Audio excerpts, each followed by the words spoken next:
Kaixo ikusentzule eta ongi etorri Zurriolako Butaka programara eta ongi etorri Donostiako Zinemaldiaren 62. ekitaldira. Hamaikak, berriak eta Irutsuloko hitzak indarrak batu ditugu euskarazko zinema saio diferente bat egiteko edo behintzat horretan saiatuko gara. Zuzenean egingo dugu gainera une honetan bezala. Horregatik, momentu honetan, hamaika, berria edota Irutsuloko hitzaren web horretan ikusten ariko zarete edo gauez, hamaika telebistan. Gaur hasi eta irailaren 28 bitarte, Euskal Herriko zinemagintza izango da saio honen ardatza, baina noski, nazioarteko izarrei ere tartea eskainiko diogu. Gaurkoan, Josean Bengoetxea aktorea eta Beñat Beitia zinema zuzendaria elkarrizketatuko ditugu. Jose Luis Rebordinos, Donostiako Zinemaldiko zuzendariarekin hitz egiteko aukera izan dugu eta bere hitzak ere jasoko ditugu. Eta adituen solasaldian, hitzako Nerea Lizarralde eta zuzendari dugun, saio honen zuzendari dugun Urtzi Urkizu, berriako lankideren Urtzi Urkizu izango dugu gurekin. Horiek horrela, obrena hastea dugu eta beraz, bagoaz.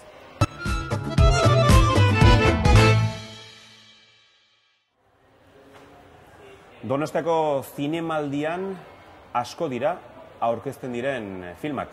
Hori ohikoa da. Ez da ohikoa aktore batek aurkezten diren 4 filmetan parte hartzea. Eta ez da oraindik ere ohikoa aktore hori euskalduna izatea. Horretarako gurekin dugu Josean Bengoetxea. Kaixo Josean, eta ongi etorri gure butakara. Kaixo, egunon. Bueno, aipatuko ditut gainera filmen izenak, noski. Loreak, Lasa eta Zabala, Negociador eta Los Tontos y los Estúpidos. Justu, 4 horietan ikusi izango zaitugu Donostiako zinemaldian. Eta ez dakit, horrelako zerbait bizitzan behin bakarrik pasatzen den, gertatzen den, zeren bada zerbait. Nire bizitzan behin pasat.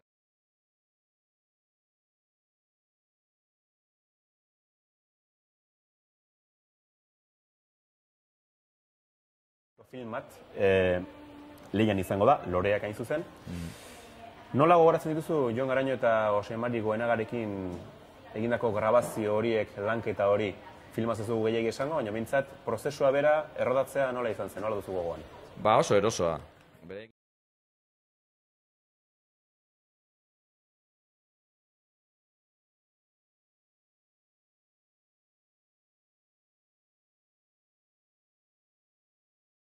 Batez ere tekniko aldetik, eta hori, esango nuke, engranajea oso arindi joala beti, ez?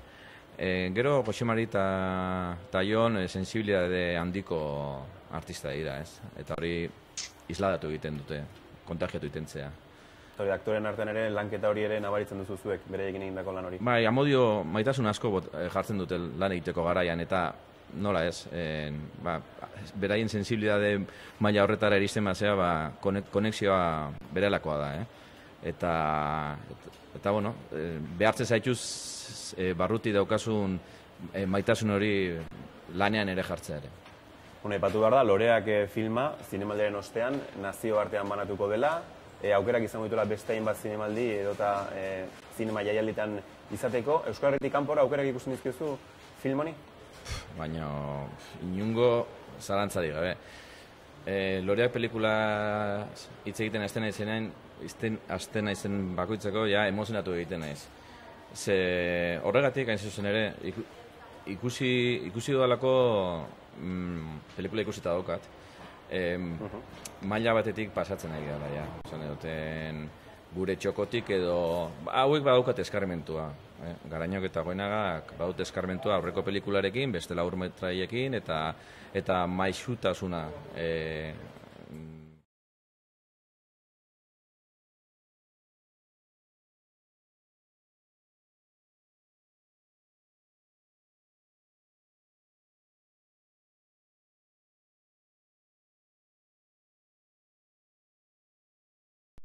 Eta edozen lurraldeko pelikula batekin lehiatu dezake, zalantzarik gabe. Aipatu dugu Loreak sail ofizialean izango dugula. Sail ofizialak sariak banatzen ditu, urrezko maskorra potoloena, beste sari ere. Ikusten duzu Loreak filma lehian, zerbait lortzeko? Bai, ez ditut ikusi eta nahi errespetu handia diet beste pelikula guztiei. Gaina batzuk ezaguna ditut eta esperantza handia daukat beste pelikula batzukin. Baina ez ditut ikusi behar ere gure pelikularen balio aldarrikatzeko. Esatezut, beste festivaletan ikusi izan ditut, beste pelikulak, beste festival honetan, beste urtetan ikusi izan ditut pelikulak eta haien maila bera edo altuago izan dezake. Beraz, besteak etorri beharko dira, loreak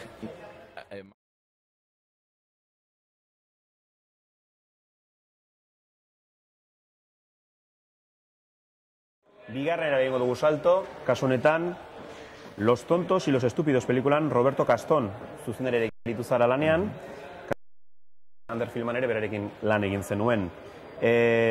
Film hartan, nolaiteko protagonistaren papera egiten duzu zenuen, eta orain honetan nolait taldeko, taldean zaude, protagonisten talde horretan zaude. Hasteko, loreak pixka badakigu, zertaz doan, baina film hau zer buruzkoa da? Bueno, filma honetan gaia eta pelikularen prozesuaren edo ekoizketaren prozesuaren kontuak oso lotuta doaz. Ze hau kooperatiba moduen egindako pelikula bat da, hasiera baten ideia zen eta bazegoen gaina ekoizetxe, koproduzio bat Frantziarekin, baina, claro, hemen ez zuen laguntzari jaso.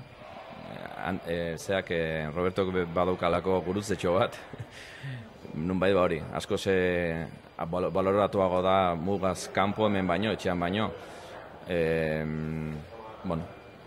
Hori gertatuta, sortatu zitzaion edo egin, edo ez egin.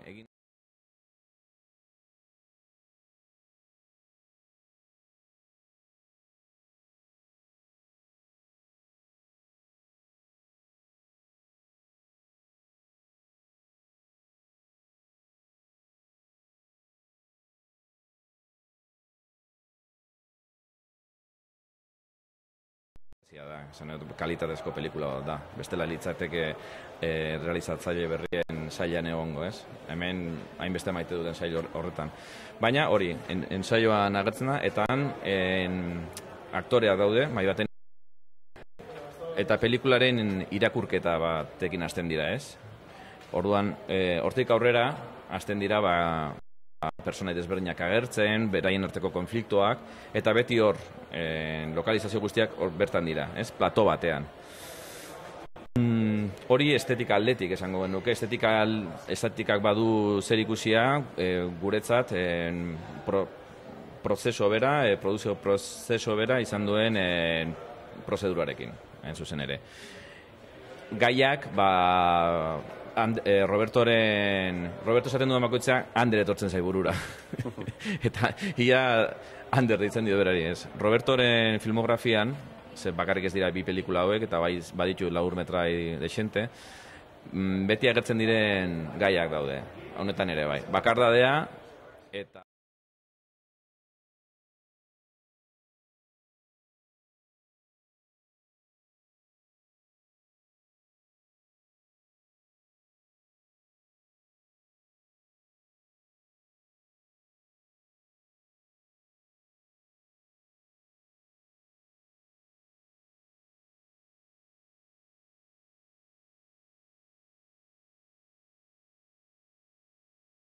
Edo asko duela film honek? Bai, Robertori asko gustatzen zaio plano handien eta finkoen maitalea edoz.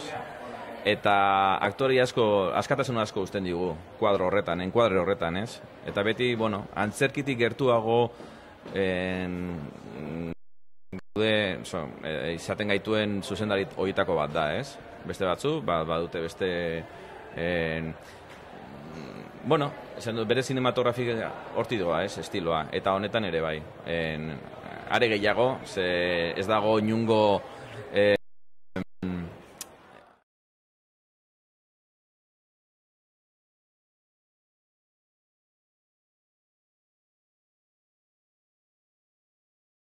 Loreak pixka bat deskribatu diguzu, Los tontos y los estúpidos ere bai, biekin behintzat gogoa bizu zaigu. Eta orain Lasa eta Zabalari buruz hitz egin behar dugu. Aurkeztuko da, Pablo Malok bere arriskua hartu du, zure ustez film honek hautsak harrotuko ditu? Zuk paper txiki bat jokatzen duzu film honetan, baina... Ari da, arrotzen, baina badakizu, aurre iritziz josita gaude. Eta segun eta ze lekutan are gehiago, ez? Eta aurre iritzia daude honetarako eta beste hainbat pelikuletarako. Deno dauzkagu. Eta, bueno, horrekin jolastu behar dugu, jokatu behar dugu, nola baita esateko. Pelikula, ikusi deztudan pelikula bakarra da, baina eren egun nintzen ja doblaketa egiten erderara gaztelani bertsiora koro, eta zirrara piztu zian. Bai, Pablo Malok ere badauka eskarmentua eta kontatzeko garaian, ez? Proiektuak aurrera eramateko garaian eta maixotasuna dauka. Berak errespetu handiarekin hartu du erronka.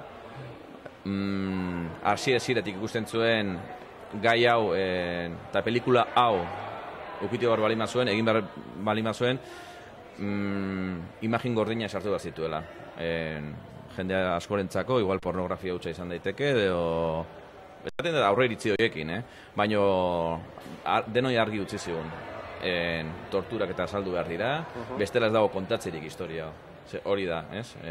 Historiaren gakoa hori da. Gure inkonstiente honetan dauden irudi horiek, ez? Torturak, eriotza eta esperantza handia daukat pelikula honekin. Azken batean, halako historiak zinemagintzaren bitartez ere kontatzea, batez ere Euskal Herriko gai hauek, lantzea, jorratzea eta eskaintzea, ezinbesteko ikusten duzu? Bai, ezinbestekoa. Horretarako modu asko daude. Modu asko daude. Hemen, gero tokatuko zaidan moduan, esplikatuko du zergatik, orgioian daukazu moduan ikustet tokatuko zaidala, eta derrigor, beharrezko daukago. Eta nik uste gure herrian gai hauei buruz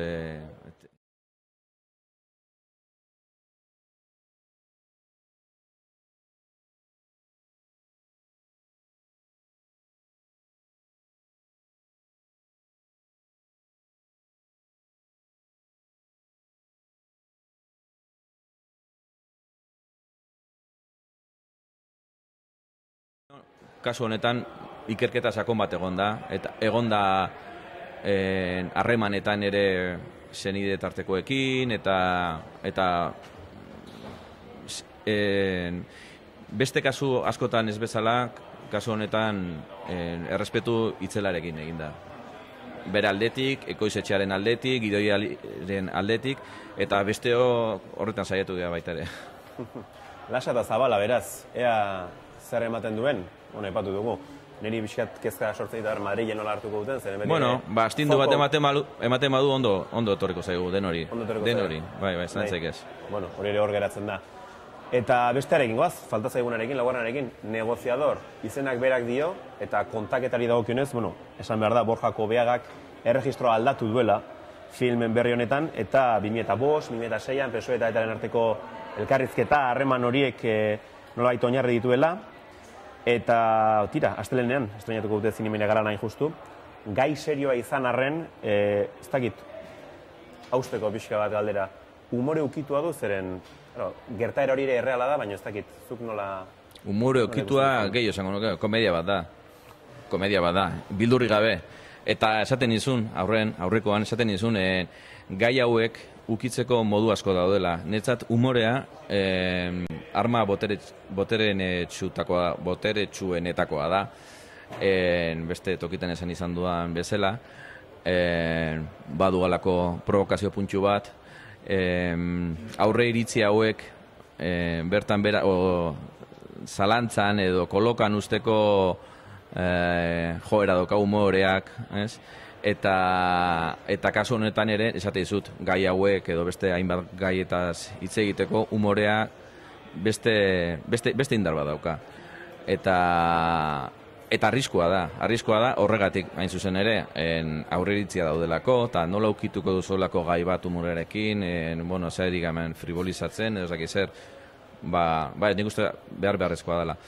Gero, esan beharra dago, komedia bat da, humore ikutua bakarrik ez, komedia bat da, baina oso humore fina da, humore malenkoniatxu bat, kea dario, ez? Alegia ez dela gag kolekzio bat, ez? Ez da azpi marratutako humore horrekin egiten, ez? Deno dauzkagu, edo askok izango ditugu, aurreko Borjaren lanen referenteak eta ez dauka, zer ikusi gutxi dauka. Berak, azken...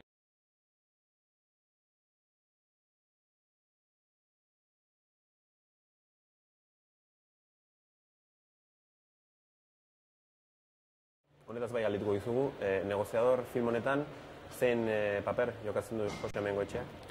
Bueno, nire paperaren izena, personaiarena, ez dut gogoratzen, Baina, esan nahi dute, ez daukat ingo arazorik kontatzeko, lehen kontatu duzun moduan, gertakizun historiko bat da, gertakizun honetan, historiko honetan, Jesus Egigurenek, Soeko estatutik, gobernutik, ordezkari bezala, negoziaketan ibili izan, bai Josu Ternerarekin, Jose Antonio Urrutikotxa Bengoetxea, eta baita Thierryrekin, ez? Eta nire kasuan, referentzia hori izan da. Baina, ni referente hortatik erabat, inoiz ez bezala gaina, nire filmografian, aldendu egin naiz. Aldendu egin nahi izan denetzat askoz kezkagarriagoa zen eta landu beharreko lana, atmosfera hori, estilo, berak Borjak eman nahi zuen, estilo hori, ulertaraztea, ulertzea, ez? Eta hortik aurrera, beste lankideekin, beste lagunekin, beste aktorekin, ikusi zer filina zegoen edo oso bizi egon, ez? Beraz, aurre lan gutxi egin dut. Eta kasu honetan esate dizut, normalean gustatzen zain murgiltzea referenteetan eta ikerketa bat egitea eta ulertzea.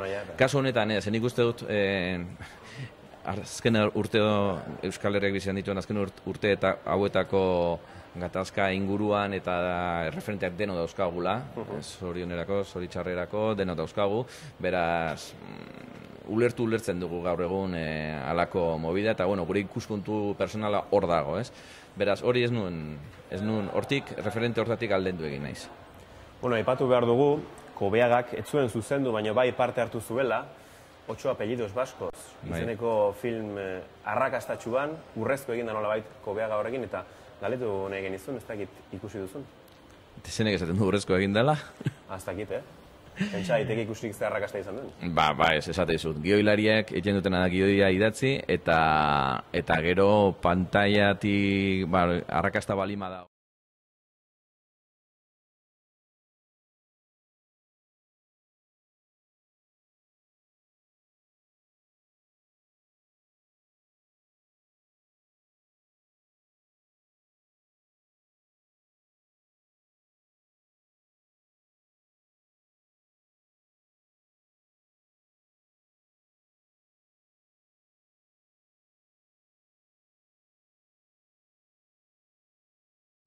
Eta flipatu egin nun pelikulakin. Flipatu egin nun, eta nik uste jendeari asko gustatuko zaion pelikula bat dela. Ulertuko duelako, baina nik uste kontatzen duena nahiko universala dela. Ez dela kokatuta historiaren momentu horretan. Nik uste personaia bera, Ramon Bareak aurrera ematen duen personaia bera oso xamurra eta erabat berarekin konektatzen duzula. Eta nik uste benetako personaiaz ere aldendu egiten zarela. Irutze zait, hori barruan egon naizela. Hori da. Alor pertsonalea pasako gara, ja bukatzea aldera, noski, tokatuko zaizu aurkezpenak egitea, elkarrizketak eskaintzea, eta luze bat, baina zinemaldiaz gozatzeko aukera izango duzu ere? Pelikula ikusten zatezu? Adibidez. Nik demorarik ez dut izango. Egia esan, eta zoritxarrez.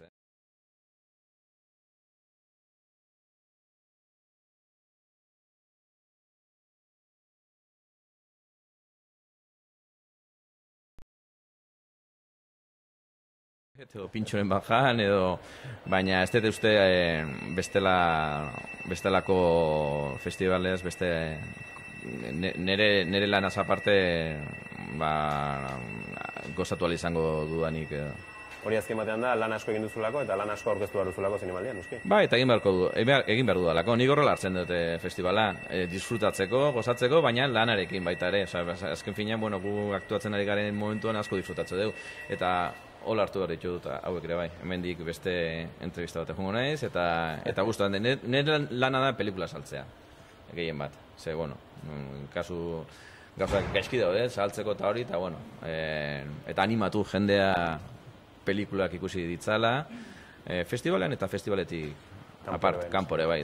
Gero urtean zehar hemen fenomeno bat sortzen da, egun hauetan, baina gero urtean zehar ere hor daude pelikula. Bukatzeko, jakina da, Denzel Washingtonek gaur bertan jasoko duela Donostia saria, zer iritzi duzu Washingtoni buruz? Toten bat, netzat, ez? Oso izugarri ondia, esango dut. Ia lotxa eta emateit bere inguruan agertzea, ez? Gauza gutxi, esan dut, bere filmografia oso aberatsa da, eta personai guzti ematen die bere ukitua. Ni, azpimarratzekotan esango nuke oso dotorea, oso elegantea dela, bera. Jose Mengotxea, zuk aipatu duzu, gurpilean sartu zarela eta kostako zizula ateratzea zinemaldi osoan, aurkezten, saltzen eta bestelakoekin. Ateako naiz. Nola ateratzen naizen? Batez ere aipatu zuren bainutxoa eta pintxoak gehiago gustatu zait, plan hori agian kaso hobea da, ez? Tokatuko zaizuna baina. Bueno, bai. Saiatuko zara, ez? Bai, saiatuko naiz. Eskerrik asko gure butakan izateagatik eta zorte hon, 4 film hauriekin eta etorriko direnekin. Bale, nahi zuneako hemen. Eta zui esan, segidan, badugula bideo bat ere prest, kasu honetan, berriako urtzi ukizu, eta Laramaden emaitek prestatu dute Denzel Washingtonen ibilbidea jasotzen duena. Hemen txeduzue.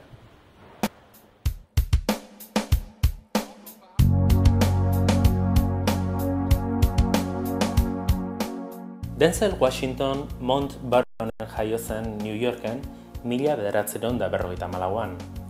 New Yorken bertan, antzerki munduan nabarmendu zen gaztea zenean. 1981an, 27 urterekin, Carbon Copy filmarekin hasi zuen zinemako ibilbidea. 1987an, Stephen Biko Hego Afrikako ekintzailaren rola jokatu zuen Richard Attenborough'n Cry Freedom filmean. Kritika oso ona jaso zituen, eta bigarren mailako gizonezko aktore honenaren Oscar sarirako hautagai izendatu zuten aurrenekoz. 1989an, Edward Scissorhands Glory filmean parte hartu zuen, eta orduan saria eramatea lortu zuen. Denzel Washington in Glory.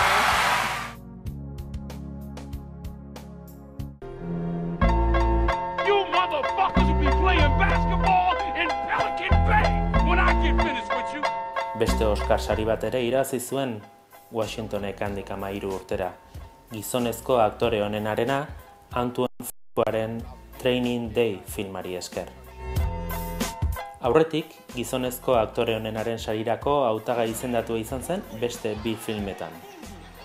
Spike Leeren Malcolm X eta Norman Jewisonen The Hurricane. Geroztik ere beste behin izendatu dute, ia zain zuzen, Robert Zemeckisen Flight filmean egindako lanarengatik. Urrezko 2 globo ere jaso ditu aktore estatubatuarrak, Glory eta The Hurricane filmetan egindako lanengatik. Washingtonek zuzendari moduan 2 pelikula egin ditu, Antoine Fisher eta The Great Debaters. Aktorearen ibilbideko beste film arrakastatsu batzuk, Philadelphia, Devil in a Blue Dress, The Siege, The Bone Collector, Inside Man eta American Gangster dira.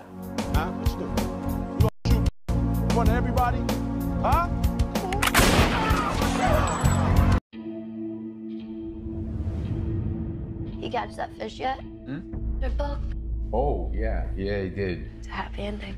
Not exactly. Gaur aurkeztuko duten The Equalizer filmean, Washingtonek McCall pertsonaiaren rola jokatzen du. Iragan misteriotsua atzean utzi duela pentsatuz, bizimodu berri bat hasi duen gizona da McCall. Baina Terry gaztea ezagutzean ezingo du ezer egin gabe geratu. Lagundu beharra sentituko du. Gangster errusiar bortitz batzuen kontrolpean dagoen neska gaztea da Terry.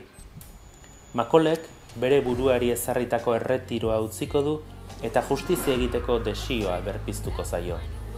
Norbaitek arazoren bat baldin badu, zoria bere aurka baldin badago, ez badu nora jo, Macaulek lagunduko dio. Richard Wenk da gidoiaren egilea eta Michael Sloan eta Richard Lintheimek sortutako izenburu bereko telesaila izan du lanerako oinarri. Ekoizleen artean Washington bera dago. Antoine Fuqua zinemagilaren lan berria urriaren 17an estreinatuko dute Euskal Herriko zinema areto komertzialetan. What do you see when you look at me? It's too late to start over.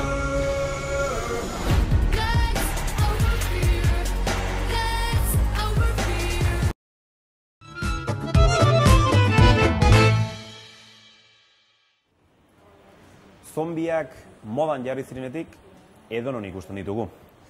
Egia da ordea marrazki bizidunetan beldur gutxiago ematen dutela, hori ere jakina da. Igande honetan estrenatuko dute Belodromoan Dixie eta Matxinada zombia animaziozko filma eta bere zuzendaria da Beñat Beitia. Dagoeneko gure butakan duguna. Kaixo Beñat eta ongi etorri gure butaka honetara. Eskerrik asko egunon, bai. Bueno, Dixie eta Matxinada zombia. Zenbat urteko lana izan da filma egitea?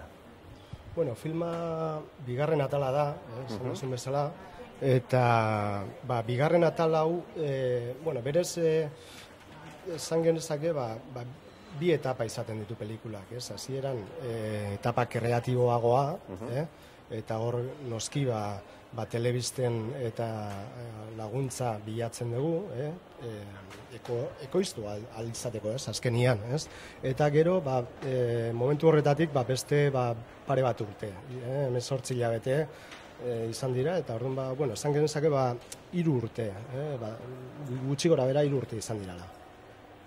Aipatu behar da, zinemaldian estreinatzea, eta gainera Belodromoan pozgarria izan behar duela. Bai, pozgarria eta ikaragarria da, guretzako Belodroma leku oso berezia da, 3.000 zombi izango ditugu bertan, pelikula ikusten, eta orduan momentu unkigarria izaten da, momentu unkigarria. Eta gero gainera, pantalla ere izugarria da. Ondia da. Eta euska 200 metro karratu, eta orduan, pelikula,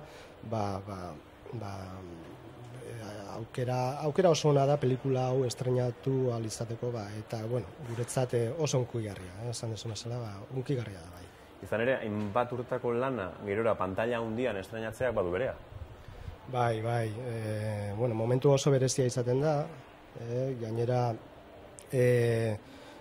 pelikula orain dela hilabete batzuk bukatu genuen, eta gero zinemaldiak aukeratu izanak, momentu oso berezia ja momentu hortan hasten da, eta gero hori, estreinaldiko eguna, igandea, nervio pixkat eta horri biliko gera, pixkat ez du, ziurrenez.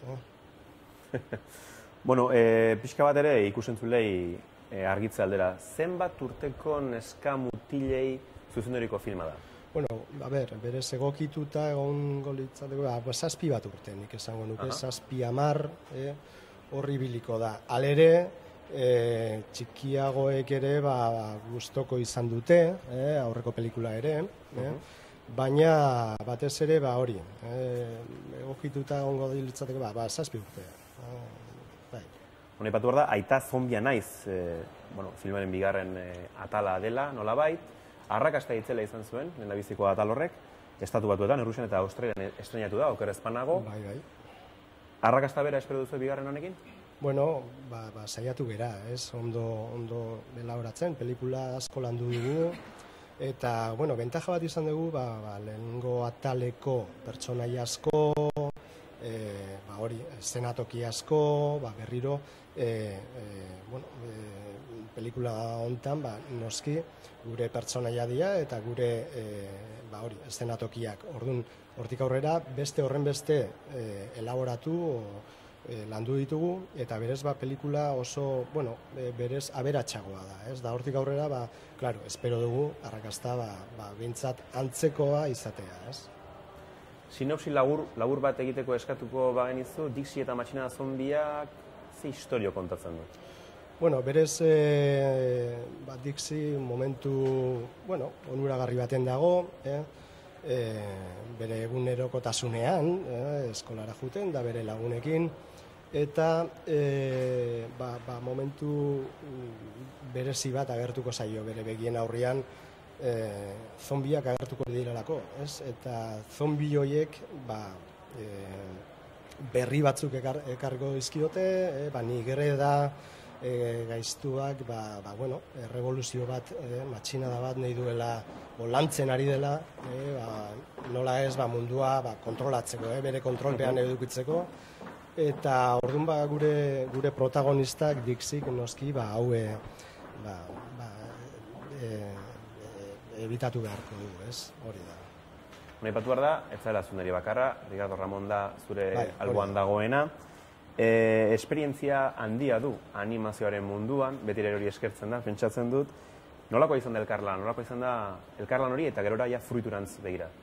Bai, elkarlana ja laugarren pelikula dela, uste elkarrekin lan egiten dugula, eta hortik aurrera, niretzat Ricardorekin eta bere lantaldekin lan egitea niretzako oso aberasgarria da, ez? Ni baino 10 urte gehiago dauzka, ondo eramanak, baina 10 urte gehiago, eta beraiekin asko ikasi dut, ez? Eta beti hori seguridade bat emate dizu, eta lana errez egiten dugu elkarrekin, bai. Animazioak ematen aukeretako bat da, hizkuntza hainbatetara bikoiztu, egokitu daitekeela. Momentuz euskaraz eta gaztelaniaz prestatu duzue, beste hizkuntzarik aurre ikusten duzue, alegia, ja ari zarete eskalera maila sotzen edota, eta oraindik ez dela estrenatu, baina...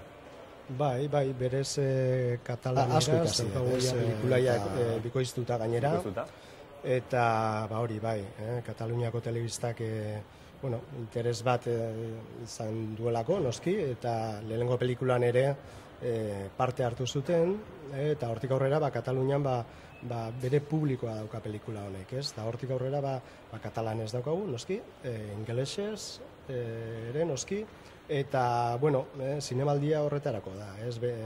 Leio bat da, leio honetan gure pelikula plazaratuko dugu, eta hortik aurrera, espero dugu, igual txineraz ere entzutea, ez gure zombiak. Zeinek esango zuen, Lehengo garai batean animazioa txinatik ez zetorren, eta orain eramaten Euskal Herritik txinera. Hori ere bada zerbait. Bada zerbait, hori da. Zinemaldiaren ostean, aipatu dugu iganden estrenatzen dela, noski, areto komertzialetan ikusteko aukera egongo da, alegia, egongo da jendea juneiko duna eta ezingo duna zinemaldian ikusi, baina gerora bai nahi duena ikusi. Bai, zinemaldian aukera bakarra izango dugu, igandean, eta orduan zinematan izango, azaroak 7, ja estrenaldi ofiziala o merkatuan hori izango da, ez? Euskal Herriko sala guztitan izango dugu, pelikula azaroak 7, bai. Eta guri hemen, zurelako butakan gustatzen zaigu, hitz egiten dugu orainaz, baina etorkizunari begira ere, nahi gabe jartzen gara. 3. zatia ere bidean da, edo hori uste dugu? Bai, hori diote, ez? Hori diote. Bai, badaukagu, 3. atalaia, gidoia behintzat landua daukagu, noski pertsonaiak eta gure zombiak prest daude, agertzeko histori berrietan, eta, espero dugu, hori, albada, hemendik 2 urtetara, igual, histori berrikin, berriz, zinemaldian aurkestea, zergatik ez, alba da. Eskertuko litzatek ez da? Bai. Ez da. Aipatu hori da, eta ikusten dugu, Ameriketako estatu batuetan, dirutza gastatzen dute animaziozko filmak egiteko, baina ez dakit zuen kasuarekin eta beste batzuekin erakusten den diru gutxiagorekin ekoizpen oso onak egin daitezkela? Bai, eskertzen da galdera hau. Bai, guretzat hori izaten da helburua, ez? Gure pelikulak, berez, diru kopuru asko behar da, pelikula hauek aurrera ateratzeko, lantalde, hori, espezializatu handiak behar direlako, ez? 70 pertsonakoak, ez? Eta pertsona hauek, hori 2 urtez lan egiten dute, Eta orduan azkenian horrek diru bultzada handia behar du, ez? Gero komentatu duzun bezala, Ameriketako estetxe handiek beste liga bat da hori, ez da gure liga, eta beraiekin ez daukagu inolako burrukarik, ez gure liga, o gure publikoa Euskal Herrikoa da, o hasiera baten, ez? Eta gure lana berez, tresna berdinekin lan egiten dugu, eta lenguaia ere berdina da, ez? Zinemakoa, ez? Halere, gure lanak artesanalagoak dira, ez? Esan daiteke, berez ipui batekin ere aur bat asko entretenitu dezakezu, ez? Da orduan hortik aurrera, erabiltzen ditugu tresna audiovisualak eta punteroenak ere, egia esan da, gure historioak aberasteko eta gainera artistikoki asko lantzen ditugu pelikulak, ez? Baina hori, gure helburua behintzat ez da komertzialtasun handia izatea gure pelikulak eta aberastasun ekonomikoa ez da behintzat gure helburu printzipala, ez? Eta hortik aurrera, gure esan duzu bezala, beste liga baten gaude eta espero dugu urte askotarako hemen egotea, ez? Bukatzeko, urteak aipatu dituzu, urte batzuk daramatzazu dagoeneko animazioaren sektorean, mundu honetan, enpresa sortu zenuten, gaur egun okeraz banago Dibulitun estudioetan zaudete lanean, orain arteko prozesu hori labur azalduta, nola joan da, hobetzen joan da sektorea bera, zuek ere esperientzia irabazi duzue, ondorioz emaitza hobea lortu dezakezue, nolako izan da prozesu hau dena? Batez ere, gure aldetik evoluzio aberatsa izan dugu, ez? Nik 15 urte Bartzelonan pasai ditut, ara jo nintzen animazioa eta infografia ikastera, konkretuki, eta gero segitun lanean hasi nintzen bertan serie batzuta, eta horrek eraman ziren apostu forte bat egitera, ez momentu determinatu batean. Ekoiztetxe txiki bat organizatu genuen, gainera eskola batekin sustentatzen genuna eta esperientzi ederra izan zen hori aurrera eramatia, eta helburua zen hori zineman lan egitea, ez? 2006an hasi ginen lehenengoko pelikulakin, pelikula hori gainera Txerami izena zeukana Donostiako zinemaldian estrenatu genuen 2008an. Horrela da, bai?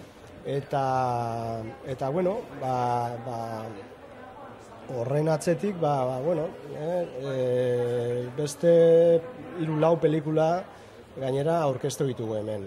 Karrieria hartu zenuten eta... Karrieria, nahiko ona hartu genuen, eta, momentu honetan pelikula aurkezten gaude, Euskal Herrian, esan dezun bezala, Dibulitunen lan egiten dugu, elkarrekin, eta sektorearen momentua, ez da ona. Orokorrean hartzen badugu ez, noski? Hori ezin dugu esan, ez? Batez ere, zinemaren sektorea momentu eskaz batean dago, eta gainera gure aldetik beste arazo bat izaten dugu, ez? Arazoa esan baliteke, ez? Gainera aurrentzako zinema egiten dugu, animazioa egiten dugu, eta animazioa, euskarazko animazioa, ez? Da orduan, zaila da, ez? Baina, gure bidea o gure helburuak jorratze ditu egunerokotasunean, da helburua behintzat hemen gaude hitz egiten pelikula batengatik, eta uste dut lortzen ari gerala, ez? Da espero dugu hemendik aurrera ere bide honetan jarraitzea, ez? Pelikula berriak ja beti dauzkagu, gure orto bat daukagu esan daiteke pertsonai desberdinekin, da histori desberdinekin, da batzuk hasi egiten dira, beste batzuk desgraziz ez, baina beti bide berriak lantzen da jorratzen ari gara, bai. Itxaropen mezurrekin agurtuko zaitugu, baina behitia, aipatu behar dugu. Dixi eta matxina da zombia, hori da igandean ikusela izango duzuena, umeekin, edo nahi duzuenok ere ikusezak ez berdin-berdin, gozatzeko aukera izango zuelako. Eta zuri animo. Eskerrik asko. Aurkezpen hauekin, eta hirugarren hori ere ikusteko aukera izango dugunez, hirugarrenekin ere. Eskerrik asko, eskertzen da zuen interesa, eta, bueno, ondo segi. Berdin, eskerrik asko. Eta segidan, bestelako bideo edo erreportaje bat ere badugu prest, izan ere, Jose Luis Rebordinos zinemaldiko zuzendariaren hitzak jaso dituzte berriako lankideek, euskaraz estimatzekoa kosta egiten zaio, baina saiatu da eta gurekin hitz egiteko aukera izan zuen, eta hemen dituzue bere hitzak.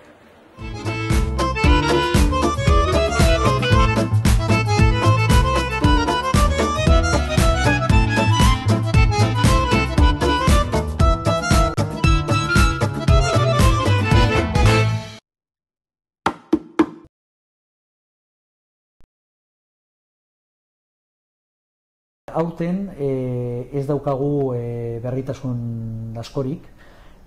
Orain dela 2 urte hasi genituen proposamen berri batzuekin, industria ekintzekin, publiko berriarekin lantzen. Eta urte honetan gure asmoa da proposamen berri hauek finkatzea.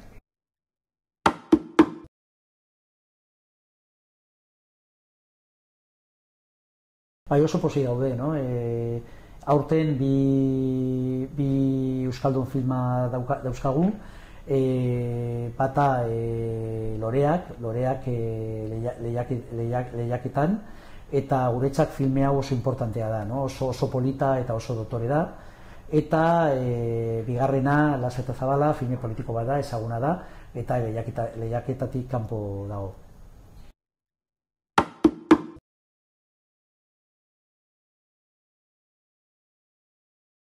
Bueno, guretzat froga bat da, aurten bi proiekzioa egingo ditugu, Difre filmarekin, eta jaialdia bukatzean ikusiko dugu nola joan da esperientzia hau, eta ikusiko dugu zer egingo dugun datorren urtean.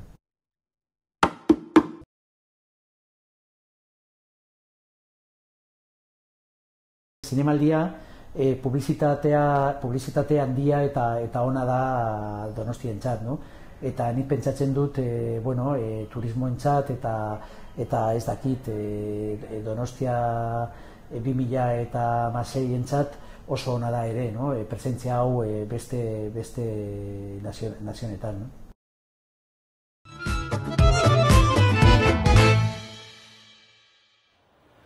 Aditu, kritikari, zinemazale edo frikien txanda iritsi da, ez dakit nola hartuko duten gure gonbidatuek, aipaturiko azken hitz hori, baina aipatu behar da lehendabiziko frikia ni naizela, beraz, lasai.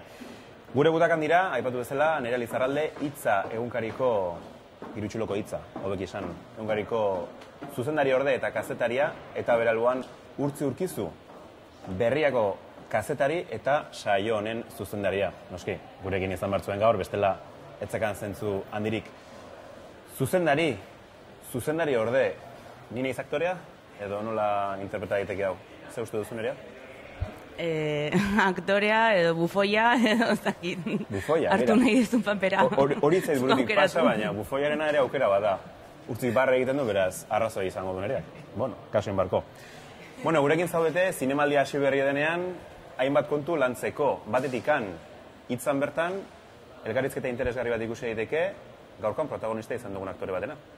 Hori da, gaur argitaratu dugu, irutsuleko hitzan, Jose Mengotxeari indiogun elkarrizketa, bi orrialde eskini dizkiogu, oso interesgarri iruditzegu kontatu diguna, azkenean, guretzako, bera izango da, jaialdienetako izar donostiarra edo, baina argi utzi dugu berak oinak lurrean dituela, eta interesgarri iruditu zaigu kontatu diguna, aktorearen ibilbidea oso gora beratxua dela, eta nahiz eta zinemaldi batean 4 filmetan egon, kontu zili behar dela, eta azkenean nahiko errealista iruditu zaigu, eta oso zintzoa.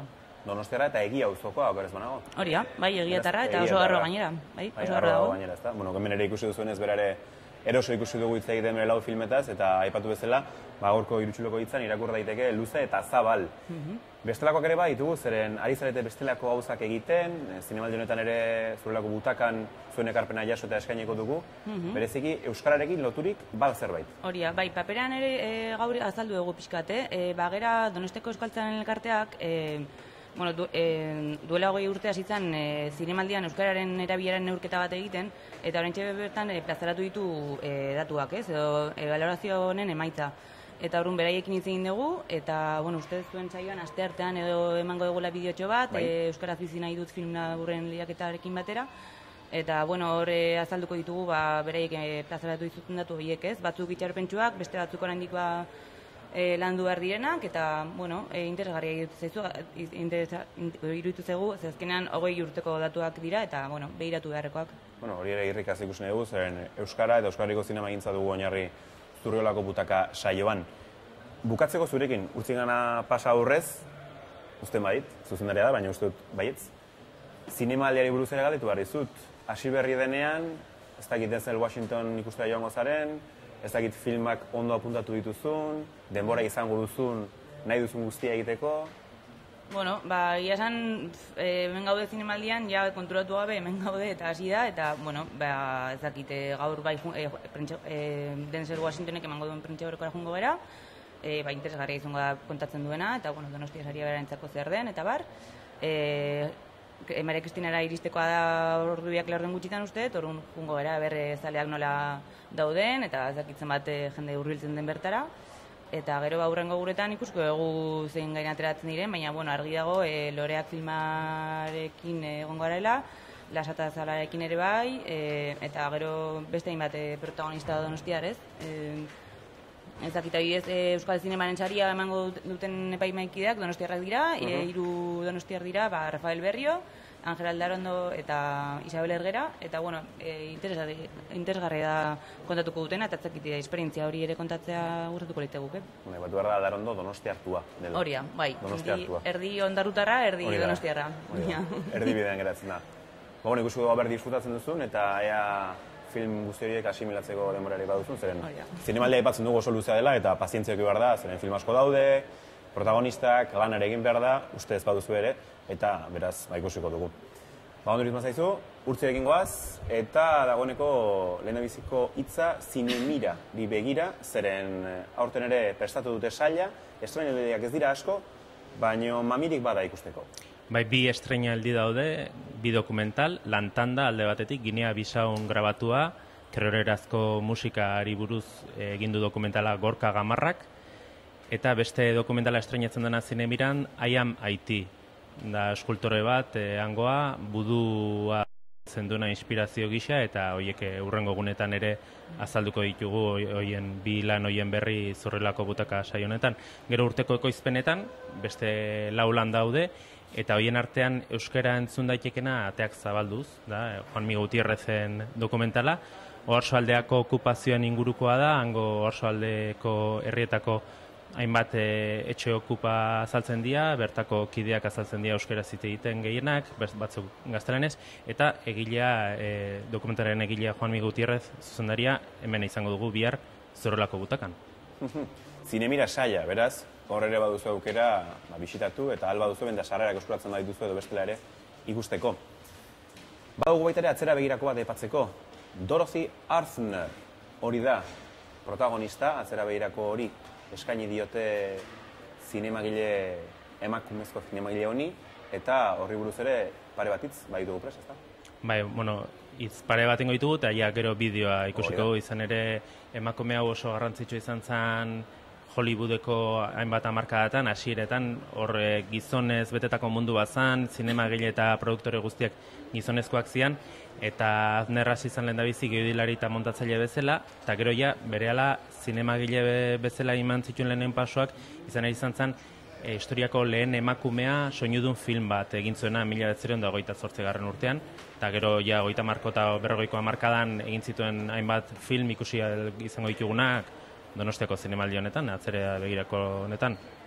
Gero gainera asmatu zuen pertika mikroa, eta nahiko ibilbide esanguratxo izan zuen, gero omenaldiak ere jaso zituen handik urte batzuetara, feministek ere asko goraipatu zuten, pertsonaia, emakumezko pertsonaiak bereziak zirelako film horietan eta pixkat estereotipoetatik ateratzen zirelako, ezta? Oso ondo, Urtzi Urkizu, Nerali Zarralde, animo, astea luze dator, oso luze gainera, baina nik uste zuen berri izango dugula Zurrelako Butakan eta lasai hitz egiteko ere aukera izango dugula. Eskerrik asko biei eta hurrengora arte. Eta zuei esan, aipatu duguna, Dorothy Arzner atzera begirakoan protagonista, bideo bat ere prestatu digute Berriako Lagunek eta hementxe duzu. Love is a child believing stories of castles in the air. So who wants love? 1887an San Francisco hirian jaioa, Los Angelesen ez izen Dorothy Arzner. Aitzindaria izan zen emakumeak zinemaren industrian sartzeko lanean, eta bere estilo eta nortasun bereziak ospe handia eman zioten Hollywoodeko estudio sisteman. Too good for me, ain't Duchess? Much too good. I give it up, try my best. Kalifornia hegoaldeko unibertsitatean lizentziatu eta lehenengo mundu gerran anbulantzia gidari gisa aritu ostean, Arzner kazetaritzaren munduan sartu zen. Lagun baten bitartez, William C. DeMille zuzendaria ezagutu zuenean, haren bizitzaren norabidea aldatu egin zen betiko. Geroago, Paramount izango zen Players Larsky estudioan filmen gidoiak transkribatzen hasi zen lehenbizi, bere trebeziari esker erantzukizun handiagoko lanak lortzen joan zen, sinopsi idazlea, errodajeko skripta eta azkenik muntatzailea, eta muntaketa gelan irabazi zuen Arznerrek osperik handiena Hollywoodeko industriaren barne. 52 filmetan lan egin zuen eta sarritan lagundu zion James Cruze zuzendariari. Just take it all with my... Rudolph Valentino protagonista zuen Blood and Sand filmean muntatzaile lana egiteaz gain, bigarren unitatearen grabaketa arduratu zen, zezenketei buruzko eszenetan. Gidoilari ere aritu zen, Cruzeren zenbait lanetan. Nothing gets better than this, and this is everything we... Arznerrek presio egin zion Paramount etxeari film bat zuzentzen utzi ziezaion, eta estudioko zuzendariak mehatxatu zituen, Columbia Estudioko lehiakideak eginiko lan eskaintza bat onartuko zuela esan da. Azkenik, Functions for Women filma zuzentzea lortu zuen 1927an, eta hurrengo urtean soinudun film bat zuzendu zuen historiako lehen emakume izan zen. Manhattan Cocktail izan zen filmura. Ondoren, 30ko hamarkadan eta 40ko hamarkadaren hasieran 15 film zuzendu zituen. Film haietan Hollywoodeko izar handiekin lan egin zuen. Clara Bow, Katharine Hepburn, Frederick Mark, Rosalind Russell, Claudette Colbert, Maureen O'Hara eta Joan Crawford. Lan haietan emakumeen pertsonaiek garrantzia berezia zuten. Film nabarmenak izan ziren The Wild Party, Anybody's Woman, Sarah and Son, Honor Among Lovers, Working Girls, Merrily We Go to Hell, Christopher Strong, Nana, Craig's Wife eta Bright War Red.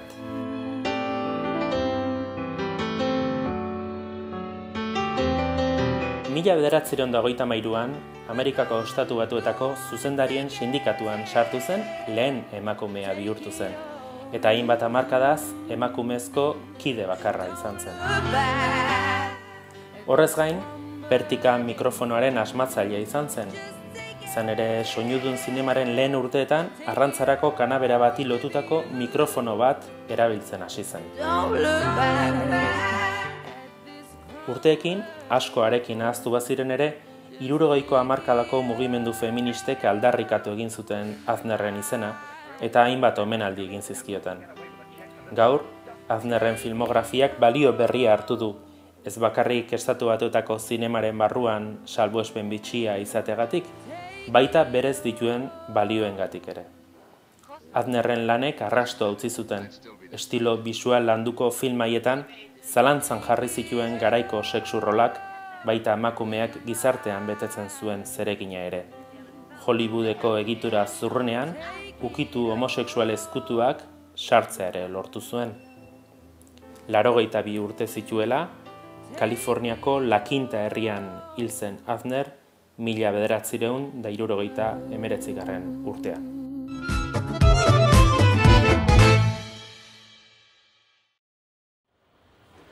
Mozteko eta programari bukaera emateko ordua iritsi da, baina bihar bueltan izango gara Zurrolako Butaka programan. Aurrez, eta egunero egingo dugun bezala, gomendio bat emango dizuegu, film gomendio bat. Gaurkoan hautatu duguna Hermes Paralluelo, zuzendariaren No Todo Es Vigilia duzue. Zuzendaria berriak sailean ikusali izango duzue. Besterik ez, izan ondo eta bihar arte.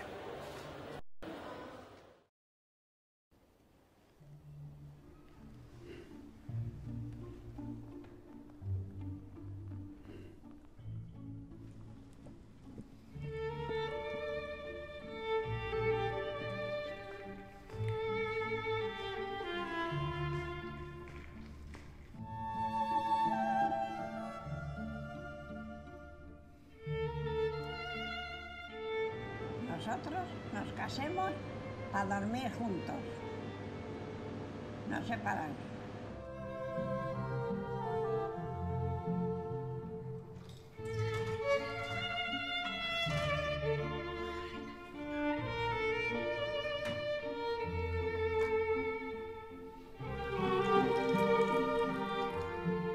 A ver si vienes a arreglar la calefacción, que hace mucho frío.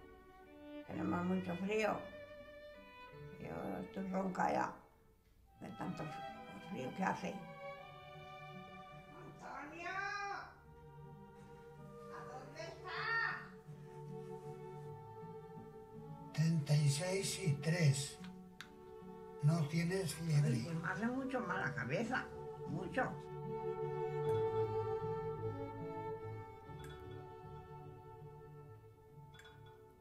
Qué guapa eras. ¿Y tú más que ahora? Eres muy guapa, Felisa. Yo también. Ya sabes que me decían que era de las más guapas del pueblo. Era guapa. Único que era muy delgada. Era delgadica.